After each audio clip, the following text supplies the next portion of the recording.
Welcome to Smart Stupid Stuff. Today is a very special day. We have our first official guest to a certain level. We have Brady Adcock. He's somewhat an expert on biblical criticism, and we're going to be talking about a very sensitive topic, which is the one of religion. We have Robert Tucci. We have Elias today. What's up, Tucci? It's going to get very interesting. I hope you guys enjoy it. I think this is going to one of our best ones out there yet. We have different perspectives. It's a hard topic to talk about, but I think we did a pretty good job to keep it civil, and we were able to figure it all out. By the end of the podcast, you'll know what the meaning of life is. Anyways, shout outs out there. We have Corey Harpin, #1 listener. Thank you for coming in live into this podcast. I appreciate it. Everybody who's out there, check him out. His channel on YouTube is called Everyday Eternity. Check him out. Follow him on YouTube.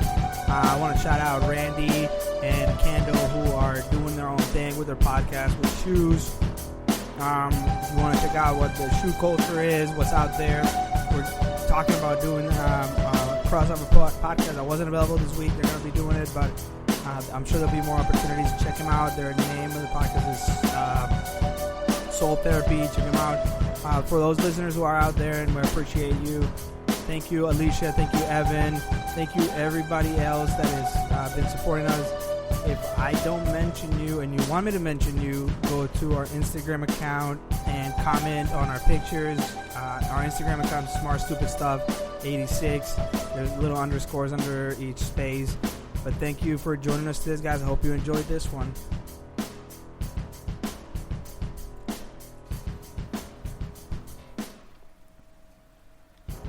And we're live. What's up, guys? Welcome to the podcast. Today we have a special guest. We have Brady here. Thanks for coming, man. Hey, thank you. We have Tucci, and we have our usual Elias. Yo. How are you guys doing today? Hey, what's up, guys? And I've been super excited. I'm so pumped about what we're going to talk about today. I know we had some pretty heated. He's even got his Beats headphones on. He's that excited. I've been. Do you steal those from your wife because they're pink? They are. Yeah, actually, they are my wife. Elias, you need to get closer. Yeah. To the mic. Yeah, you're not. But I am excited because I feel like we've had a few podcasts in which us pagans or us dirty people have been ganging up on Elias. Heathens, thank you. And I wanted to bring some reinforcements, and I think who could be better than Brady? Brady, why don't you tell us a little bit about your background? Sure. In regards to religion and Bible and that type of thing. So tell us a little bit about that. Yeah, when it comes to my day job, I manage a team that sells software, so not quite as in line, not a priest or anything. As far as my background, when it comes to the school of religion, right? I got a degree in religion, biblical criticism from a 4-year school. So I've got a bachelor's of arts degree in religion. My dad went to seminary. He is a clinical chaplain and psychotherapist. So he takes care of people's spiritual needs as they're dying, right? And takes care of families that are experiencing grave loss. So he supports people with all sorts of religious backgrounds, which means he's pretty well versed in the rituals and the grieving processes that so many different people go through based on what their religious background is. So that's pretty cool.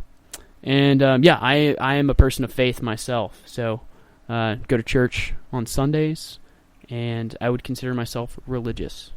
And that is one of the biggest reasons why I want you to be here today, is because one of the reasons I'm not religious, or I was raised in a very Catholic environment. I'm originally from Colombia, South America, where Catholic is very much a it's just the way it is. You know, my mom is, part of the culture. Part of the culture. There's no questioning. You just, a huge part of religion is to have faith, which in a way, to me, it just means don't question it. It's just not a thing. Mm-hmm. But what I find interesting about you specifically, Brady, is that you've done a lot of research, looked into the historical aspects of the Bible and where it comes from and how this book was put together, which is one of the biggest reasons why I am what I consider myself now as agnostic. I feel like I am a spiritual person. I still don't want to say, hey, I don't think there is a God, but I see God more as an energy. As far as this Christianity idea and the Bible and all this, I think honestly, after taking one class, which maybe my ideas could change, but after taking one class in which it was a historical overview of the Old Testament, it was very clear that this book was put together by humans, and it was put together for with an agenda. And I find it very interesting that someone could know all this information and somehow come up with the conclusion that, hey, I'm still devoted, I'm still a Christian. There's been past podcasts in which I've made this point, and again, we've been sort of gang up on Elias. Elias, a little bit of background of you. You want to share that about your family and your beliefs and that type of thing? Yeah. Go ahead. Just my parents are pastor of a church. They've been pastoring for the past 20 years. They have a church here in Nightdale, 1205 North Smithfield Road. If you want to stop by, best place you can be at if you want to. That's going to cost you have some a money. good 10%. 10%. So that's what I've been. My beliefs. Sometimes it's like hard to believe on something else when your whole life you've been taught something. So yeah. So your faith to me makes more sense. Honestly, no offense to anybody, it makes more sense. Your parents are pastors. You've just been going to church. You have faith in the Bible. You haven't really been questioning or looking at different historical aspects of it. Well, you do question it all the time, to tell you the truth. Right. Like you question like, why is this happening to me right now? I've been like so good. Like, is there a God out there? Like, come on, why me?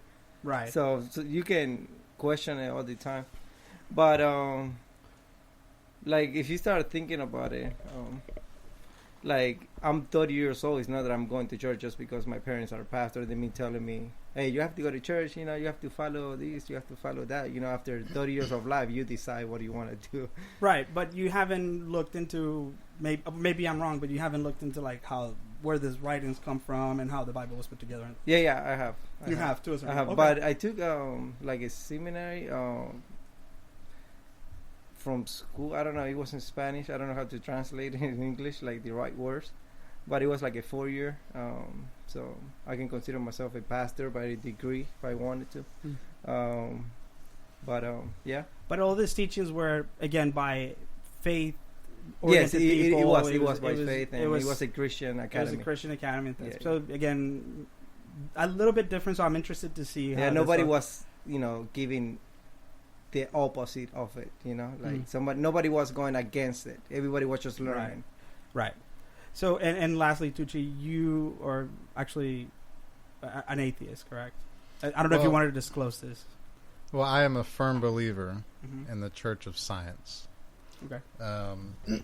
So, I mean, do you want me to go through? Yeah, of course. Okay. So, I was raised in the southern United States. My mom's side of the family, very staunch Southern Baptists. Dad's side of the family, very staunch Italian Roman Catholics. So I got both sides of the Protestant versus Catholicism debate there. But my mom was always kind of a free thinker, and she kind of allowed me to develop my own views as she raised me. And that kind of allowed me to get perspectives of all different religions. I went to church when I was a kid with my neighbors, and I was exposed to different things in school, so that really allowed me to kind of filter through and determine what I believed in. And at first I really, having all that information inundated on you, it really proved to me that religion is more of a cultural thing, right? So for me, because I didn't have that, for lack of a better term, like force-fed into me as a kid, it allowed me to kind of like go into high school, go into college, and really analyze the world from a different perspective than most people. And for me, science was really the like the one with all the answers, right? Which is kind of strange because you don't normally talk about science when you're talking about faith. And, we can get into that later on. But anyway, so I went into college, and that's when I really started to blossom in terms of my own philosophical, religious views. And that's when I started to consider myself an atheist. Somewhat in high school, but really in college is when I got the firm philosophical basis for that. And it's been an important part of my life. So, for example, I went to law school, and my 1L summer, 1L is kind of the first year of law school. I interned for the American Humanist Association, which is a progressive, secular advocacy organization. And then after that experience, I actually formed the Secular Legal Society, a branch of it at my own law school, and I was a president of that organization. So it's, obviously in law school you go through, I took jurisprudence, which is a class going through all these different legal philosophical issues. So I was very familiar with Aquinas and Kant and so forth. So, we can get into like the philosophical debate if you want, but that's kind of my overarching progression in terms of faith and philosophy there. Sure. So I think that this is going to be great. So I feel like the least informed of us all, but the one with the biggest opinion. So I'll start and I'll get it going and saying that, again, to me, and you can tell me, Brady, what you think. And I think we talked about this a little bit, but it after you study the religion, right? Mm-hmm. It is clear that it was a necessity for society to function, right? Like we needed some sort of form, we needed some sort of fear. I think we needed to explain things we didn't understand, right? But right. more than all, like we didn't have a strong government originally, and we needed to police people, right? So what better way to tell somebody, don't do this, or else you'll burn in hell for the rest of your life and have eternal pain, right? So that's pretty, that's pretty persuasive, right? Like if I don't want you to sleep with my wife, I've decided, like once we started dividing things and agriculture was a thing and whatnot, that seems to me that is clear. Then you study the Old Testament and some of those writings, and you see things like, oh, well, Luke was actually potentially also the same writer than John was based on their writing styles. And things like that to me are like very iffy. Also, why are these particular writings put together, and why are these writings the Word of God? Like, that's where I would say, okay, this if you know about this and you believe in this historical perspective, it makes it very hard to just go beyond that, in my opinion. But sure, you somehow still believe. So, what is your reasoning behind it?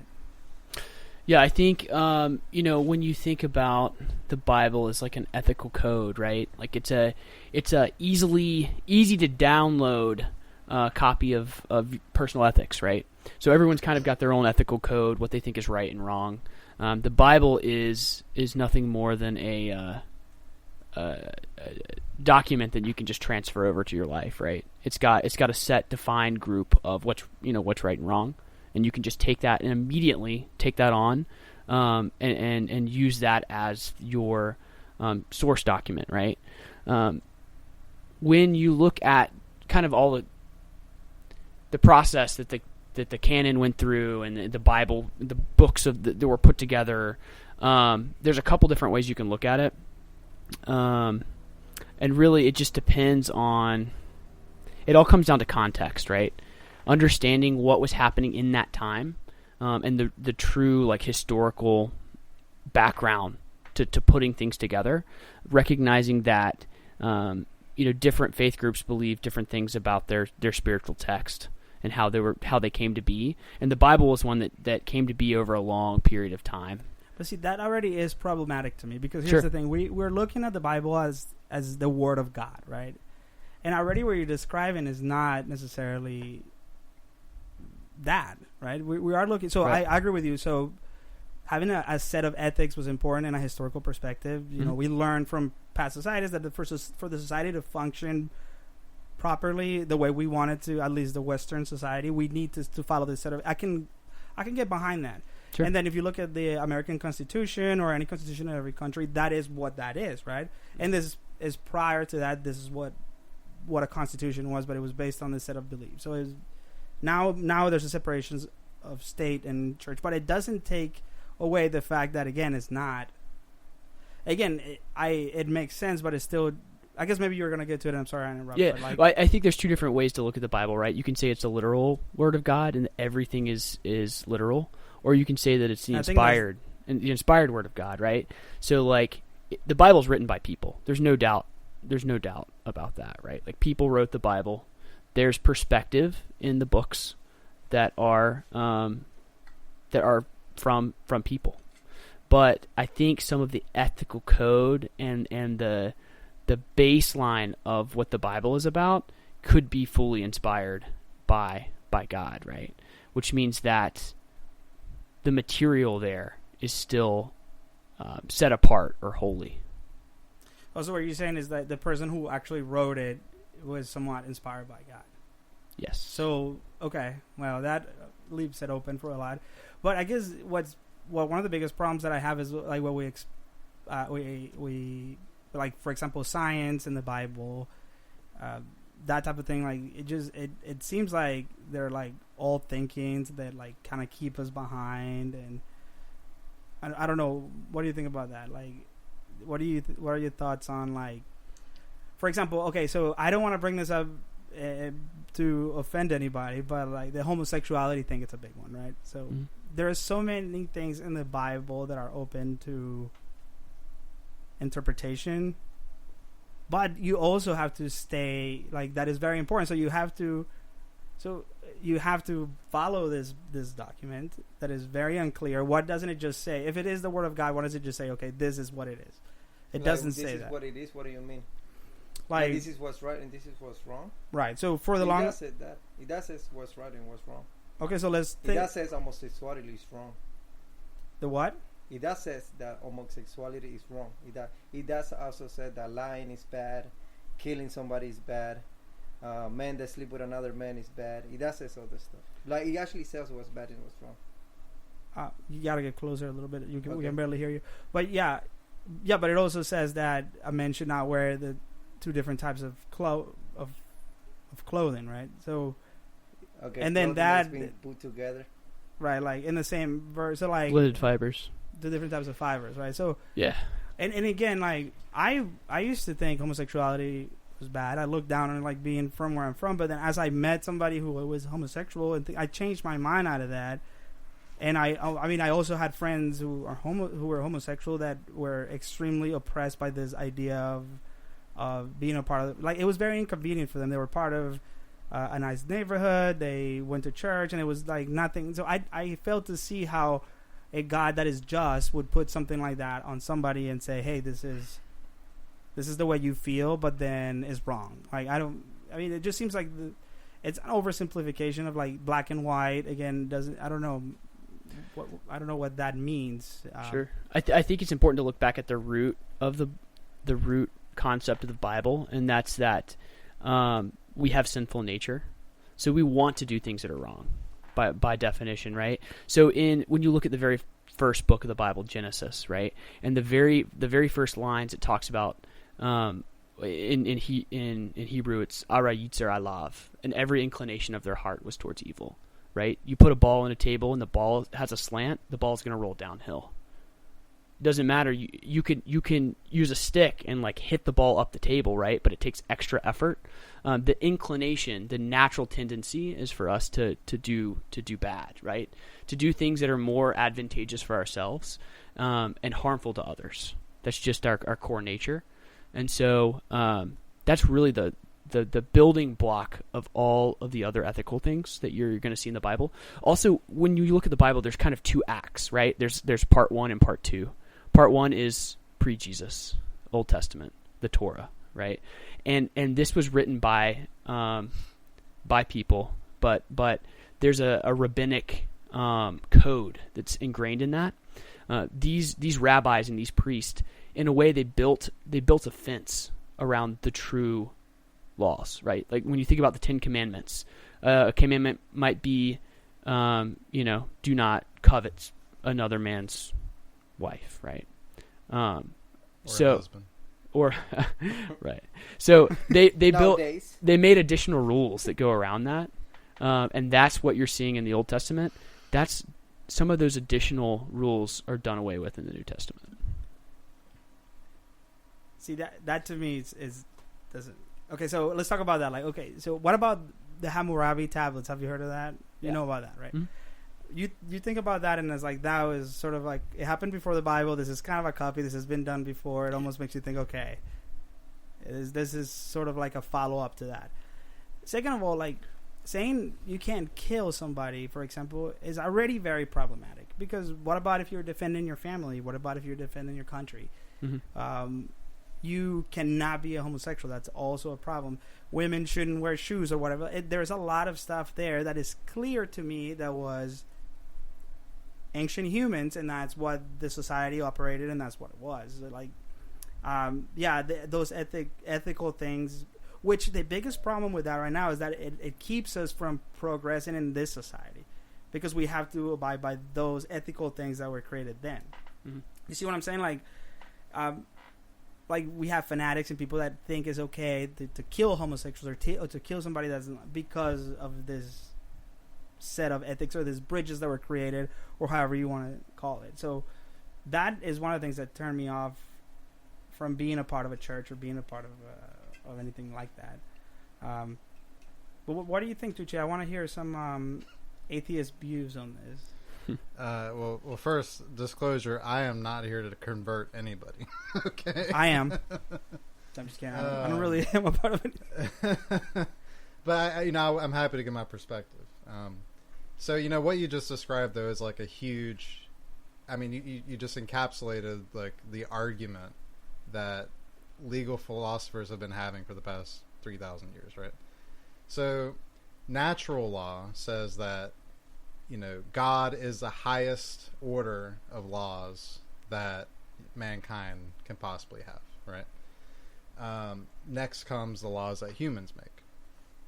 So you can kind of think of that like, okay, the Bible is God's word, and that is the highest law that we have. Well, that became problematic in the Middle Ages because everything that went wrong in like nature or basically anything was basically written off as God's will, right? So we did something wrong, so God punished us. Well, the reason that became problematic is because it didn't progress society any, right? So it became very stagnant. So then you had philosophers come in and saying, okay, well, let's kind of look at this thing called positive law, right? Which is where man-made law is the highest order. So what happened when we got positive law? Well, we had, the scientific revolution, the Renaissance. We had an exponential growth in, the industrial revolution and then scientific revolution and nuclear bombs and so like there's bad stuff in there too, but and the end point being society dramatically, exponentially increased in its not only its thought process, but its progression and basically every avenue of society.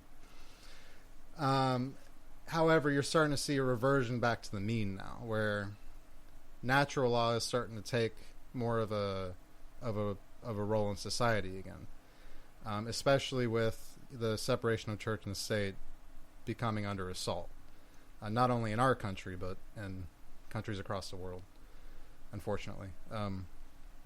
So that's kind of what I took away from what you just said, was like that age-old struggle between, okay, how is society as a whole supposed to reconcile the laws, the dictates of religion, which the adherents firmly believe is the highest order of laws and that mankind possibly has, versus actual laws, actual, institutions trying to better society. And, me personally, I think that, the positive laws, the man-made laws should win out. because we can change those. But you cannot change the Bible. It is what it is.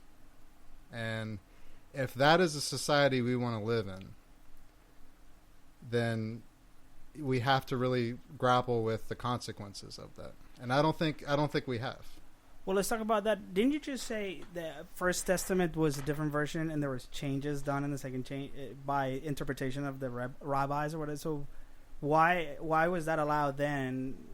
How come? I mean, there was obvious differences in the period of time in society, things that he's describing.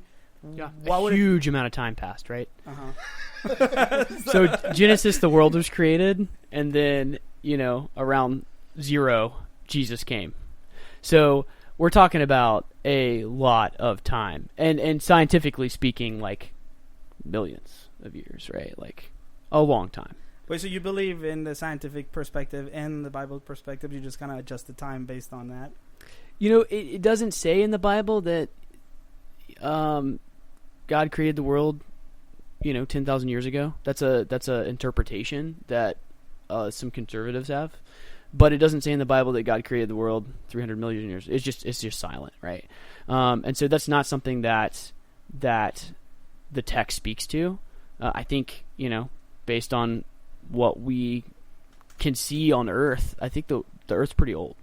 But I also think that a lot of the ethics that you're finding in the Bible have been there, since people started talking, right? Like since people were created. So it's just one of those things. So you just said like conservatives. Do you not consider yourself a conservative? I think there's a spectrum, right? So I would consider myself conservative, but there's like fundamentalist conservatives.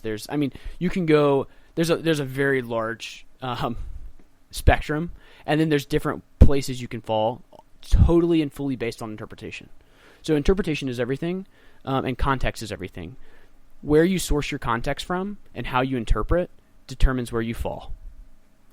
See, that to me, I hate that. I hate the fact that you can interpret it because you can interpret it however you want to, right?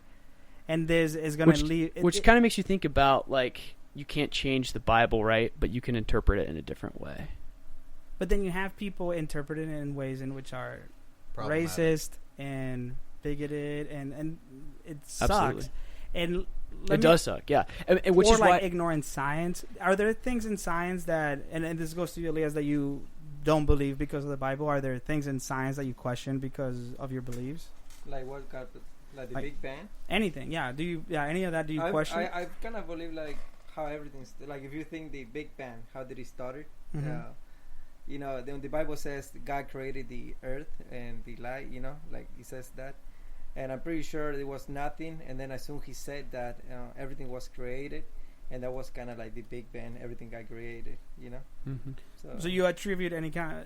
So that's kind of attributing myself, like when scientists trying to interpret the beginning, because they were said there was nothing, and out of nothing, everything came like to light, like planets, Earth, everything, out of nowhere. Right. So they call it the Big Bang, right? Mm-hmm. So I just think, okay, it was like a big explosion that got created, and that's what scientific comes here saying that was a Big Bang. So that's kind of me putting things together with science and my beliefs. Right, and I could fall behind that. I don't see a reason to say there is no God, because why? Because if there is, I'm gonna be screwed after life. So I just might as well say there is. But it's an insurance policy, right? And here's the other thing: I could get behind that. Everybody kind of imagine you're drowning yourself in the middle of the ocean, and you're like, you're there by yourself, you're about to die. You're like, okay, if there is a God out there, any atheist will say that. 100%. Yeah, that's what Brady told me when I said that I was spiritual. I said I'm spiritual, and he said, because the reason he came to the podcast is we're talking after work, and I said, we have these discussions about religion. And anyways, but I said, I consider myself a spiritual person because I consider myself that science and spirituality maybe are eventually connected once we figure it all out. And I think that, God could be an energy or whatever. And he said to me, everybody's spiritual. If you put an atheist in a room and about to die. But you don't think so, Tucci, huh? You wouldn't say, oh shit, God, please help me. Well, no. But okay, that's look. Like I said, I'm not here to convert anybody, but I perceive the world in a very scientific way. If I don't see evidence of a God or any divine presence, then it's very difficult for me to follow along with that reasoning. And this is like the whole faith versus logic reasoning debate that's been going on for millennia. But it's for me personally, my faith is in science, and it's not really faith because it's the scientific model. Essentially, it's provable. And I feel a lot safer in that train of thought, in that way of life. I feel a lot more secure. Other people do not. They feel more secure in having faith. And that's fine. I am not here to assault anyone's beliefs. However, when those beliefs start interfering with my way of life, that's where I have a problem. And that's where that's unfortunately where we're at in society currently. Back in the 1700s when this country was founded, there was a deliberate effort to put a separation of church and state, persistent in this country for forever. And it's now being eroded to the point where, is there a separation of church and state? I mean, we are currently funding churches for their activities. For example, Trinity Lutheran Church, back in 2017, that was a huge court case before the Supreme Court, which said governments can give taxpayer dollars to churches to fund their playground activities. And that's a slippery slope, because you can make an argument that, okay, well, if we're going to fund their playground activities, why can't we fund their, prayer group activities or, school activities, so forth. So, and this isn't just in the United States, it's across the world. There's currently atheists being stoned to death in Pakistan. It's tragic, but anyway, that's my worldview. Is like, okay, we have this scientific model, we have verifiable, provable results, and none of them indicate that there is a higher power than the universe, right? So, here's what is interesting about what you said that I think is cool, is that the idea of it being a god or not is not even important anymore. It's the fact that the idea of a god drives people in a way you can control people in a certain way, and that is being abused by churches or social clubs, however you want to name them, right? And then this is also open to the idea of interpretation, because there may be Christians that are interpreting the Bible perfectly, and there may be Christians that are abusing those interpretations for their monetary gain, right? So, where do you go from that? Like, I feel like, okay, I want to be a part of it, like, to a certain level. Like, I wouldn't mind being able to go to hang out with a group of people that, we have a common interest, and I know that they have a set of ethics that I can fall behind. But I can't get behind the fact that I know that they're trying to drive me in a certain direction, and that I could potentially be manipulated or brainwashed. I mean, there is a correlation with conservatism in this country and money. And money is, people with a lot of money talk people with very little money into some stupid shit that doesn't even, excuse my French, that doesn't even help them because of conservative and religious ideas. You see what I'm saying? Like, somebody that is, they're poor will vote conservatively, even though most of the policies of a conservative agenda is against them, but is against abortion and is against homosexuality and all that. So it is. So that's one of the things that bothers me a lot. So that's what I was asking about being conservative or not. So you're not conservative, or you are, or, what do you think about what I just said? So when you say conservative, I think of... I mean Republican. Or okay.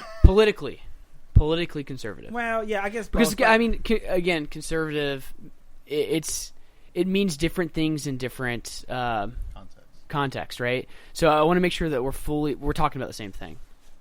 Well, yeah, I mean, like, I feel like if you are somebody, and then maybe so I know a lot of Christian people. I have a lot of Christian friends, but I also have friends like yourself and Elias, what I consider like the next level Christians you guys are devoted to this. I mean, Elias will not do certain things for months, which I think is amazing, like because of Christianity and how devoted he is to that. So I feel like with somebody's at that level of Christianity, there are going to be against, I mean, almost 100% I know they're going to be against abortion because of that. Almost 100% I feel like they're going to be against homosexuality, right?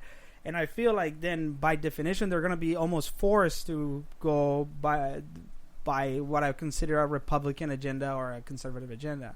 Would you agree with that or no?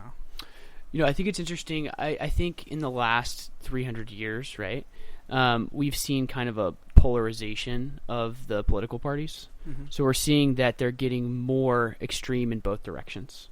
And I'm not a political expert by any means, but that's definitely something that I think everyone can kind of see and track that over time. I think the same thing is happening with faith groups, right? We're seeing them become more and more polarized. Additional denominations are breaking off. There's additional fractures in how people recognize their doctrine and how they interpret what it means to have faith or be a Christian. And so it's just, in a way, it's just getting more and more complex, right? Like, and it's hard to necessarily align everyone on the full spectrum of being a Christian or being religious and everyone on the full spectrum of a political party, because people are all over the place. Certain churches believe things that other churches would, consider them not even Christians for. So, and they both consider themselves Christians. But how is that not I don't understand how that's not a huge problem to you. Like, that to me, like, that what you're describing, I can't tell if you think it's good or not, but to me that's like the biggest issue, is that somebody out there can run a church in which they're following the Bible and they're just neo-Nazis, for example. And they have a way to justify this neo-Nazi agenda because, I'm reading this part right here where it says that we can wear shoes or whatever. And that's what it means. It means that I need to, all the black people suck. That's a problem, dude. I mean, I don't know. All the brown people suck too, by whatever. the way. I don't know. You see what I'm saying? Like, so I think that it'd be nice if it got divided enough where, like, the ideas stayed, because I guess the ideas I could fall behind. Like, I don't know if polygamy or certain things would be conducive for the society, whether they're natural or not. That's a whole nother story. But for the society that we've created, we need this Christianity structured society. We do need that to a certain level, in my opinion. But the fact that it holds so much of it, or like that things could be interpreted in so many different ways, I feel like it's a huge problem. And that's why we're having some of the division right now, that somebody can say, like, facts are not real. That's a huge problem, right? Because I don't know. Well, we didn't get into capital T truth and lowercase truth, right? Like relative truth versus an absolute truth. But I think that might go in a direction we don't. It gets more of on a philosophical side of things. I'm not sure you guys want to jump down that road. That rabbit hole. Yeah. Our number one listener is actually live right now. So Corey Harpin, the one we shout out every time. Corey. He's on the... Can you see me on the camera? He can see you on the camera. He says, love the discussion, fellas. So awesome. He's pretty much like 80% of our viewership. No, I'm just kidding. No.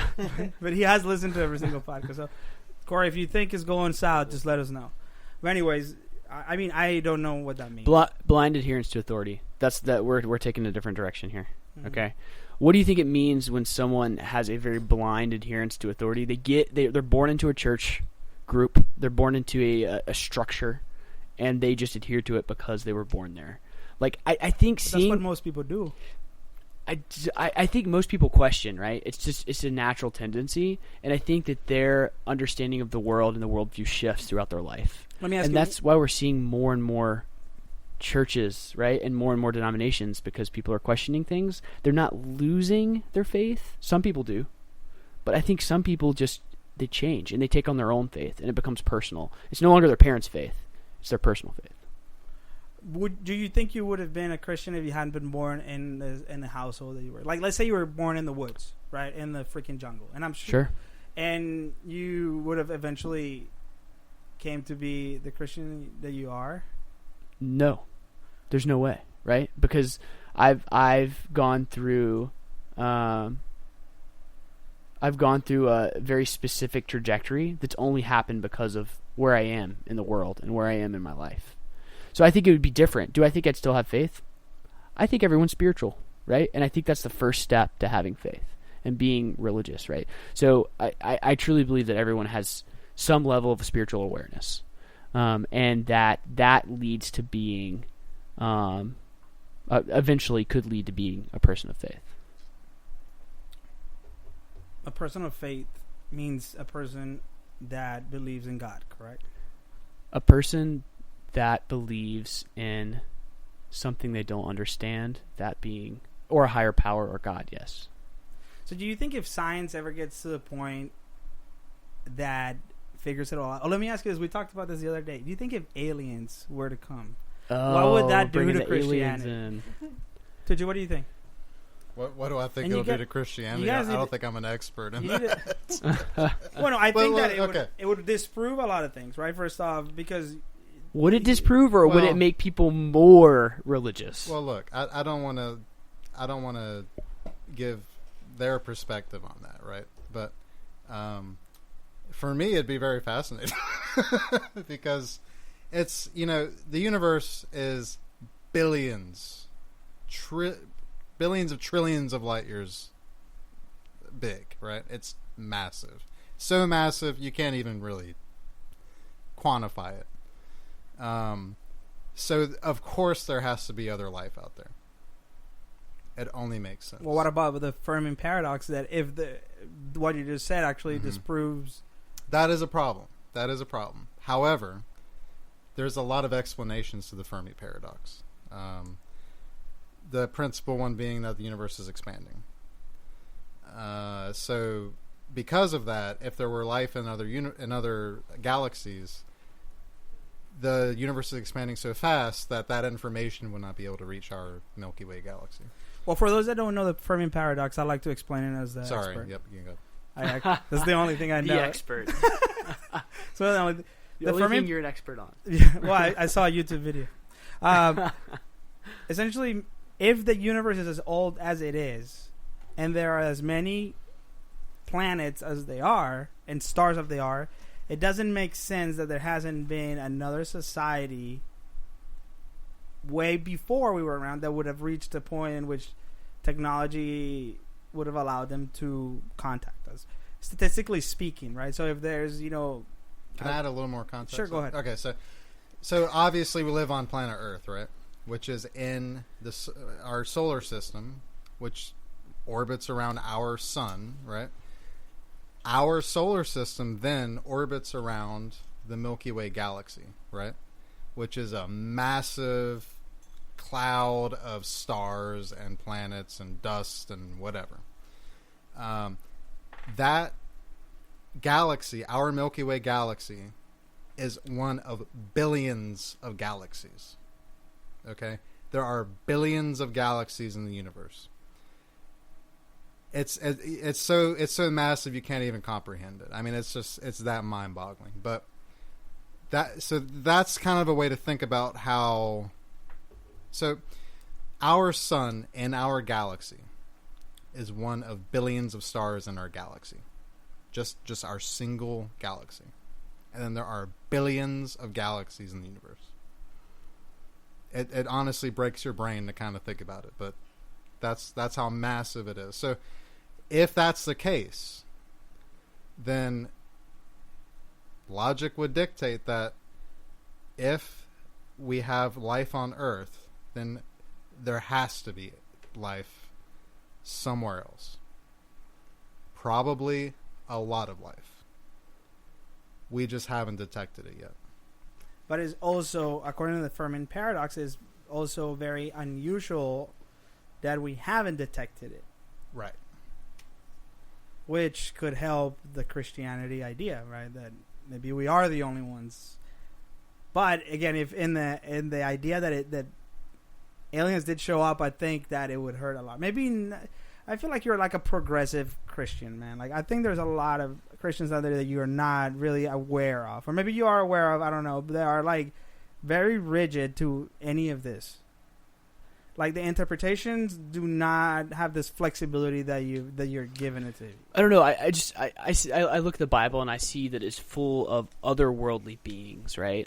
Like just the different types of angels that are outlined in the Bible. They're from a different place. They're not from here.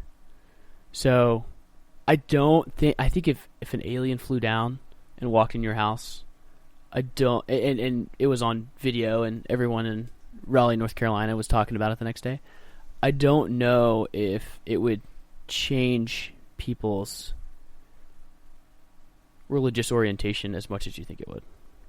I think it would definitely throw a wrench out there. You think? I don't think that people would be like, "Oh, that's an angel." Or do you think they would? I don't think they would say it's an angel, but I think they would say it's something from somewhere else. Yeah, I mean, definitely, but okay, so what if the aliens were to say, well, I mean, this is kind of like, yeah, we made you guys. Then what? Well, that is God. So it wouldn't necessarily go against it, dude. You understand? That's crazy. Like, if an alien came and say, hey, I made you guys. Well, let's define what... I can come up and say to the alien, hey, I made you. Wait, what? Yeah. How would he prove that he made it? Oh, I see what you're saying. Oh, yeah. You do it. Yeah. Like, anyone could be saying anything right now. Hey, that's the very first thing I'm going to do when I meet an alien. I'm going to say, I made you. And it's gonna destroy everything they've ever known. They've built their society for 300 million years, and then it's just gone. No, I just made you, man. Area 51. You confuse them. there, man. They're like, I knew you were watching the whole time. Oh, I'm glad you finally found me. I've been waiting for you. Yeah, I knew you were there. And your tic-tac looking spaceship, anti-gravitational spaceship. Stupid creation we have made. Yeah. I again, like, I am not putting away the idea that there is a God, and I think there is. Here's the other thing: there is a good and there is a bad. I can fall behind that, and there is no scientific good or bad, right? There's no way to do that. So I think there is a good and a bad energy, or a good and a bad thing that you can do. Kicking a baby is not good, and like, you know, like that's you know what I mean. Like there is, but the fact that it's oversimplified with the Bible is dangerous to me, because we are getting into a more complex society, as you said, and this oversimplification of good. Are you saying the Bible is too simple? Because I would disagree with that. I think it makes very bold statements, very oversimplified statements that people can misinterpret, and it makes everything harder. It's a closed universe. So by that definition, it is simple because you can't expand it. But you can interpret it differently. Well, also you can go back on it. But you do what? Well, you can't, though. They interpret, like, it takes thousands of years for it to be misinterpreted. Dude, we can sit here and talk all day about how homosexuality is bad, and it doesn't matter to a person that believes that because it's in the Bible, there's nothing I can say that would change their mind ever. That's a problem. If homosexuality, so yeah, there is a good and bad, right? And we're trusting this document to tell you what that is, from a group of people that put it together hundreds or thousands of years ago in a different time in society. That's a problem, bro. That's a huge problem. And that's regardless whether there's a God or not. I guess, I just realized something. I don't even have a problem with the idea of a God. I have a problem with the idea of a God being tied to this document. That's my problem. That if you want to be a believer, you have to go by these laws. I mean, they're too rigid. Like you said, they're one universe. I don't know. What do you think about that? Checkmate, baby. When are you coming to my church? So as far as like, you think that there could be a God, but you don't like the idea of having any sort of source or way to connect. Oh, check this out. So there is a God, right? And somebody started following this God thousands of years ago, right? Mm-hmm. And they're like, you know what? We figure out kicking babies is bad. We're gonna put that in there, right? So let's check it out. So that's what they do, right? That's what you're saying. They're gonna put that in, and they're gonna add kicking babies is bad. Put, write it down. I was inspired by God. God talked to me. I kicked a bunch of babies, and I realized this is not good. Then that's sort of what you're describing. The process should have been, right? There's still a God, right? But this God is very uncommunicative. Is that a word? It doesn't communicate directly with us. Probably because it's an energy, probably because it's nature, probably because it's everything. So there is a good and a bad, but it's a natural state of things and whatever. But there isn't. So, you realize by trial and error what works and doesn't work, and you start writing it down. Here comes these leaders of the church. They start taking these documents that are put together and be like, hey, if I put this and this together, guess what? I make more money. Or if I put this and this together, guess what? I get to get people to travel with me. That's where I start thinking. That's where I get real conspiracy, and that's where I started thinking is messed up. You see what I'm saying? No, I hear you. I think that is the biggest challenge with organized religion, right? You've got people that are not God that take on the role of interpreting what God is saying and saying that they're the only ones that understand. They're the only ones that can mediate, right? And that's a major difference just between Catholics and Protestants, right? Who can mediate God's word? Like who can interpret it? I don't know if it's that much of a difference, though. I mean, I think Protestants still mediate the word of God. Yeah, but they do it personally, where a Catholic has a mediator or a priest, Catholic or someone is that worse. someone that is like designated to interpret. People are not fit to have the same type of personal relationship with the Creator because they're unfit to interpret. Yeah, Catholic. The priesthood is a. In order to mediate, you have to be a part of the priesthood, right? That's the difference between Protestant and Catholic. Yeah, dude, Catholic is so bad. My mom got divorced when she was. My mom was married when she was 17 years old because that was what happened back then. And her husband, she got married through a church. She had my brother and my half brother, and then her husband at the time used to literally beat her. She divorced him, and the church never said it was okay. So in my mom's head, she never got the validation for being divorced. So we would go to church, and my mom would never take communion because she didn't get the valid. That is how rigid the Catholic church I know. is. I come from a Roman Catholic family. But to what you're saying, dude, it's still the same. Like, you still, as a Protestant, you can say, like, you know what? I don't think gays are that bad. Or maybe you can, but you still know that you're not accepted. That's what happened to people that I know. My friends, like, they were gay. They grew up in a Protestant Christian family, and they would go to church, and there were, like, times they would say that we're doing is wrong. And, dude, one of them killed himself because he couldn't live with the fact because he believed that he was doing something horrible. Yeah. So that's it's just, I don't know, man. Like, why are... So the idea of God in the way that is described there it doesn't make sense. So I'll say this: I think there is a God. I'm not an entirely atheist, but I think the description. Does that mean we just converted? No, I don't think I ever. I never describe myself as atheist, but I don't. I just think that this idea of the God that is described there is a problem because a lot of things don't add up or make sense. Like, why would there be cancer in babies? Why would you make it so hard? Why would you make gays unless there's this like? I also have a problem with the idea. Okay, well, just for my own edification, why do you think there's a God? Because I think there is an energy that there needs to be a reason, a purpose, bro. Why? Well, I don't know. Why would... Help me out here, guys. So it will be no reason. So what would be the reason even to do the right thing or to even be alive if there is no an afterlife, I guess? Well, you can say, oh, I don't think you got to be as probably happy or confortable. Like you're not gonna be as Comfortable. comfortable. Yeah, living your life saying like, oh, what's gonna be next? Or I don't know. I think life has a little bit more purpose when you actually do believe in God. Just Dude, giving I envy the idea of being a devoted Christian. That sounds amazing, dude. Just having it all figured out. I just walk to church and I know this is it, and I know that I'm gonna go to heaven, and I'm so assured, and I'm just like, oh, I just gotta do this. That would be amazing, dude. I would love that. I just can't. It doesn't. You know what I mean? Like, I don't know. I think it's interesting how everyone reevaluates what they believe when they're dying, right? Like going back to what my dad does. So he helps take care of spiritual needs of people when they're on their deathbed. And he's not evangelizing, he's not converting them, he's not pushing anything onto them.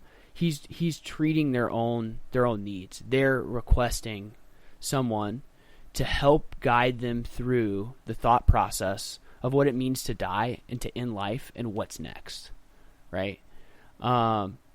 It makes you think, like, why do people believe in God? Because they're fearful of what's next. That's probably a big piece of it.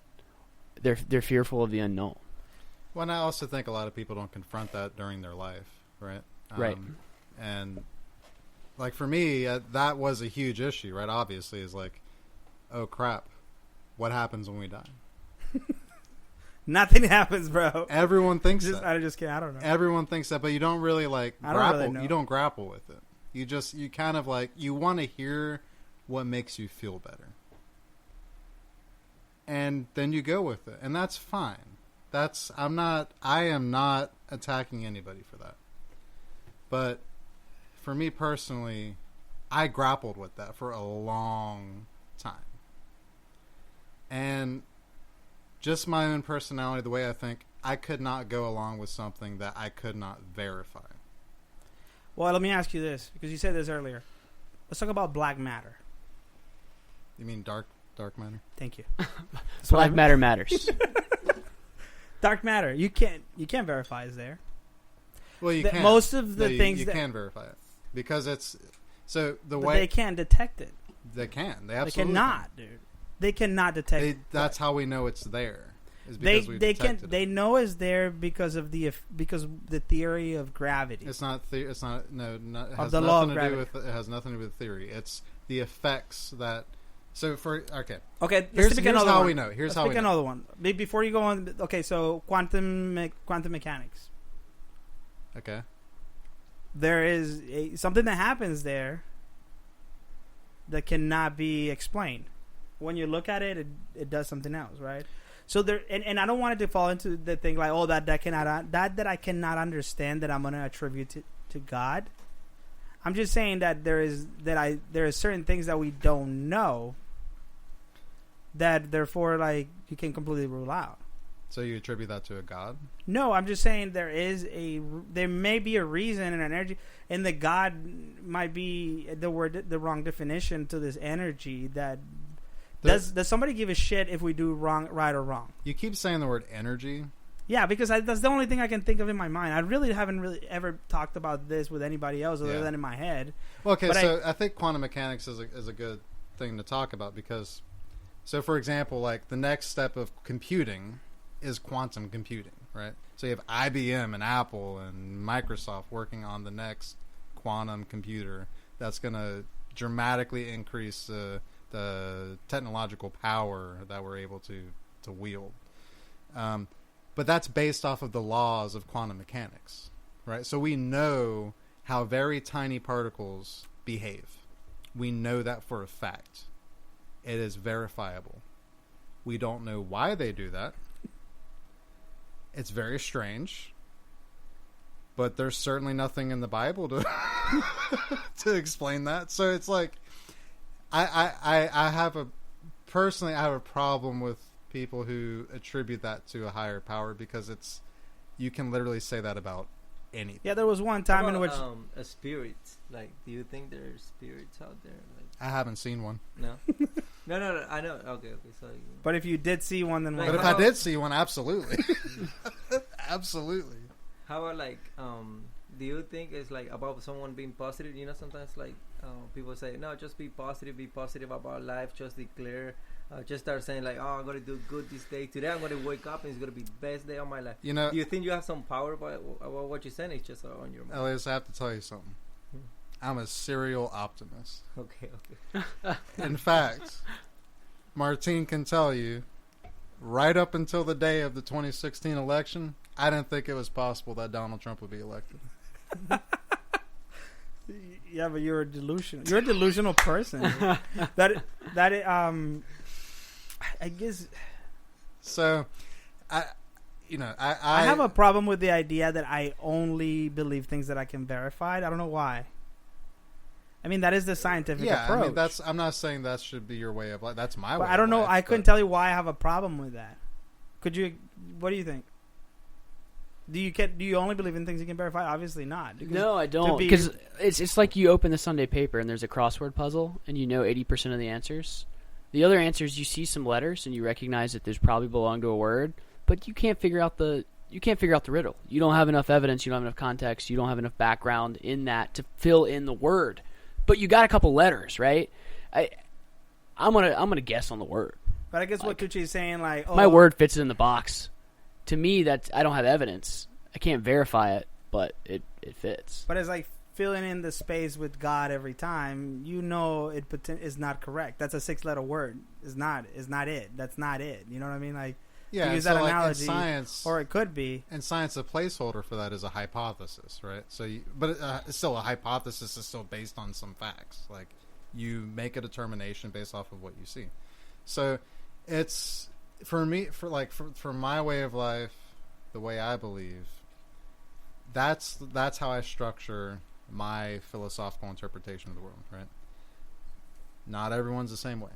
There are many people of faith, and that's fine. It doesn't affect me, and I don't want to change that. But like I said earlier, the only time where that becomes a problem with me is when it affects my way of life. So, have you been affected? Like, yes. Yeah. What's one of the things that you think is been affecting you? I grew up in the South. Okay.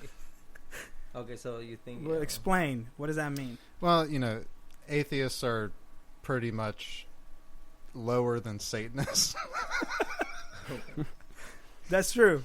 I much prefer a Satanist, but I couldn't find any Satanists to come because to. At least Satanists believe in the Satan, I mean, so it's like, if you'd have no faith at all, that is like a cancer to any organized any religion at all.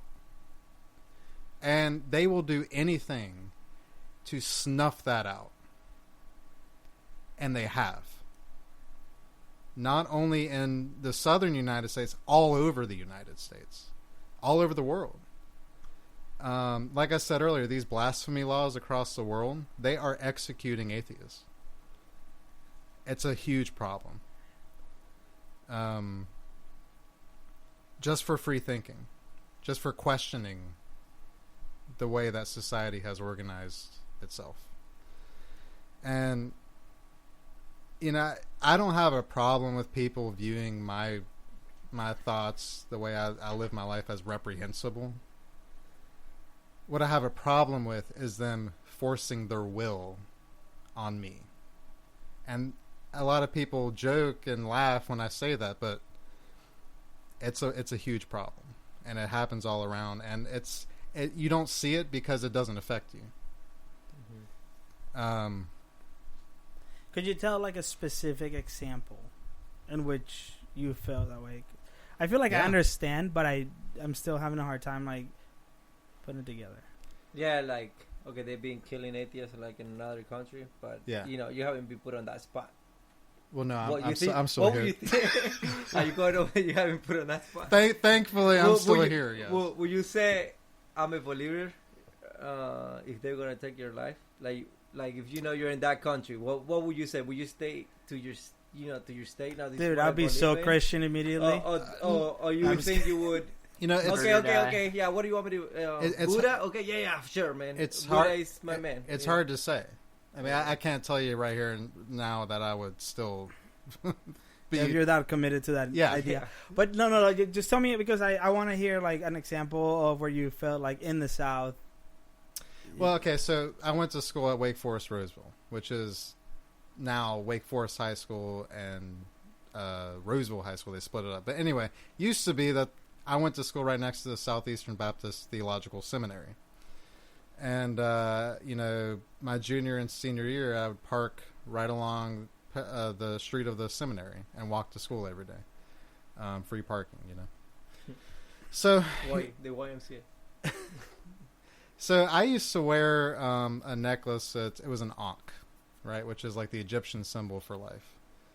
Because back then, like, I didn't know anything about what I knew what I believed, but I didn't really I wasn't able to articulate in the way I am now what I really believed. I just knew that there was problems with Christianity, with Islam, with Judaism, so forth. And so that's how I expressed what I believed. And there was one day when I was walking down, and this is just an example, by the way. There was one day when I was walking down the sidewalk, and a couple of students at the seminary stopped me. I suppose to try and convert me or something. I don't know. But they asked me, "Hey, what's that cross you're wearing? I've never seen that before." And I said, "Oh, actually, it's not a cross. It's an ankh." And they said, "Oh, okay. Well, what's that?" And I, went through it's the Egyptian symbol for life, blah, blah. And they said, "Oh, okay. So what do you believe in?" I said, "Well, I don't really think I believe in anything." And they were just taken aback, right? So they're like, "Well, how can that be? You don't believe in anything. What are you talking about?" And it's stuff like that. The reaction that people have to my beliefs. Yeah, I guess it's a lot of ignorant people out there that doesn't respect other people's beliefs. Yeah. Well, but I think it's because we have to learn how to deal with bullying. Yeah. But yeah, but that's a bunch of people gets bullying about something like not being. I don't know. Well, what you're you describing is more some way, Uh-huh. Oh well, you get attacked as a atheist. I get attacked as a Christian. Yeah. You're hallelujah or whatever, Yeah. So everybody kind of gets attacked in a certain way, though. I think self-discovery is key, right? Like, before you can own your faith, before you can fully defend and have a personal understanding of what you believe, you've got to have some self-discovery. You can't believe what your parents told you or what you heard in school. Like, you've got to question some things, and I think that's good because I think it helps you get you at a place where you're comfortable and confident in yourself. So that's why I think discovering or studying religion is great, right? Because you're able to dive deep and ask questions and search for answers, and in a way, I didn't develop the faith that I have until after I studied, and in a very academic way, and I went to a liberal arts school, so it's it was not a religious school in any way. The whole premise of liberal arts is freeing your mind, right? Taking a very broad critical view of your studies and exploring, different ways. So, I just think that's key for anyone to be able to defend themselves as a religious person. They've got to go through that. I think that's really important, and the one thing I'm taking away from tonight that I didn't have before is that I don't have a problem with somebody who is religious and is also taking the time and has the intelligence behind what you. So a lot of it is left for flexibility, and that flexibility could be used in a way that, like Tucci said, is not going to interfere with anybody else's life. You're just doing what would be considered good. So that's perfectly fine. I think the issue is when somebody signs up for that belief without doing any research or understanding and just blindly follows it. Blind adherence to Well, authority. for me, that's not even an issue, right? Let people live the life that they want to live.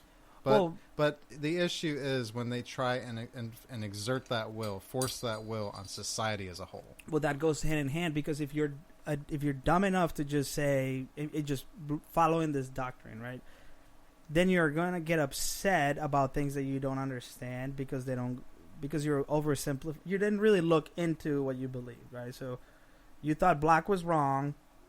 Oh, there's a black thing, and then you just react to it in a negative way because you have this very simplistic view of this, like, the most important thing in your life. And unfortunately, most people follow that description. Most of people who are going to church on the regular basis, that consider themselves Christians, that are following the Bible, are not really putting the time into thinking of what they're doing and realizing that so much of this is up for interpretation, apparently, right? So that's a huge problem. Because, I mean, if everybody did their research and whatever, it wouldn't be that way. Well, sometimes, like, when you start, you say, like, the Bible is like the Word of God. You know, you said that. I didn't say that. That's what everybody says, right? Okay, but you're saying what everybody's saying without you believing it? Okay. So I believe the Bible has some of God guidance there, but not everything what the Bible says is being put there by God. So, my opinion is, like, I have to read it by myself. I read it, and I can interpret the Bible the way I do it, and that's what I follow. Like, that's how I live my life. However, I interpret this book, and I go to churches to get some guidance in life. You always listen to somebody in life, right? Who do you listen to? Joe Rogan. Joe Rogan. So whatever. No hesitation. So Joe Rogan. He's done this before. That's why I know. I knew he was going. So whatever. You decide to follow and be like, okay, this is a good guy for, this is the way I kind of want to live my life, and I think if I follow this, I'm gonna have a good life. This is what I'm gonna live, So that's, and then the other thing that makes me Christian is, like, that I've, like, okay, so why you believe so much? Then I saw so many, like, miracles, like at our church, like somebody getting prayed for somebody and that person getting healed, or somebody, believing on something. Okay, this week this is what's going to happen, and they put it on prayer, and it actually happens, and you're like, that was just a coincidence. But it would be like too much coincidence sometimes. So what makes me like a believer would be, okay, all these experiences I've been having through life, Like, one of the last experiences I had was, I work with the youth minister at the church, and there's this girl that she couldn't talk. Like, every time she talked, she would used to, like, how do you call those people that can't talk? They were like, stuttering. She stuttered, like, so much. Like, every time I was like, she wanted to share something, she used to stutter. And this guy comes to the church, and he actually prayed for the people that were sick. One of the things that happened was, like, this guy had, like, a bad tooth, and the tooth, like, it got healed with even covered with gold, and what? Like, instead of having, like, a cavity, it was covered with gold. So that was something like, oh, I don't believe that. It's like, can you tell me where that church is? I need to go there and, like. Well, it was over here in Nightdale. We had this prophet coming, and I know it might sound funny to you, but you see somebody that couldn't talk, or used to starving. Is that how you go? How do you say stutter? Stutter. She used to stutter so much, and then after this happened, then she started talking on the pulpit, like, fluently. You're like, and all her family is like, oh my gosh, she couldn't talk, and now right now she's talking, like, so fluently. And I was like, okay, yeah, I saw that yesterday, because yesterday we had, like, youth group, and she couldn't talk yesterday. So right now she just got prayed for, and now she got healed. And then, so these are the experiences that makes me believe that there is a God, that I don't know if everything we do is the right thing, but feeling good inside myself and doing what I think is right makes me feel good. It doesn't make me feel like, oh, I'm doing the wrong thing, I shouldn't believe that. It kind of confirms my faith on what I have faith on. And I have my doubts. Like sometimes I'm like, okay, why this like this? Why is this happening? You know. But at the end of the day, I was like, okay, it doesn't change my faith. You know. Like I can have like so many people saying or so many facts about, oh, there's aliens. Okay, if you are God's creation, why did God create aliens? You know, it's like I don't know. He created alien. It's God. Like why would I question God? You know, like it's His creation, and I believe we are God's creation, and we have to figure out a way to connect with that God. And we have a Bible that we can interpret it however we want to. And the good thing is, like, not only the priesters have the Bible, you can actually read the Bible yourself, and you just have to listen to someone else. You can actually read and figure it out yourself. So that's where my faith is based. You know, the things that I have seen, the things that I kind of grew up. I experienced all those things. So that's what I believe. If I have to, like, if somebody asks me, like, why you have faith, way, if you want proof, alright, did you open your mind for a second? If you actually experience that, if you saw somebody start walking or grow a tooth, would you somewhat be like, Absolutely. Yes. There is no hesitation. and we could get into a whole other thing here with the evangelists, the people Evangelical. thank you, and the people on TV.